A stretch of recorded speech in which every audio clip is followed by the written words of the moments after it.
తిరుపతిలో చిరుత కలకలం రేపింది. కరకంబాడి రోడ్లోని లెక్చరర్ బాలాజీ ఇంట్లోకి చొరబడేందుకు చిరుత ప్రయత్నించింది. ఇంట్లోని వారు గట్టిగా కేకలేయడంతో పారిపోయింది. లెక్చరర్ బాలాజీ ఇంటి సీసీ కెమెరాలో చిరుత దృశ్యాలు రికార్డయ్యాయి. 3 రోజులుగా గ్రామంలోనే తిష్టవేసింది చిరుత.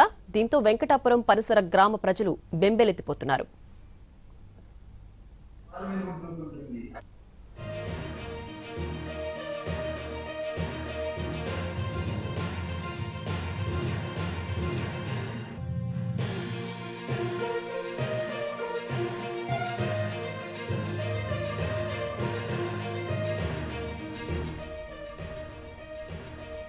తిరుపతిలో చిరుత కలకలం రేపింది. కరకంబాడి రోడ్లోని లెక్చరర్ బాలాజీ ఇంట్లోకి చొరబడేందుకు చిరుత యత్నించింది. ఇంట్లోని వారు గట్టిగా కేకలేయడంతో పారిపోయింది.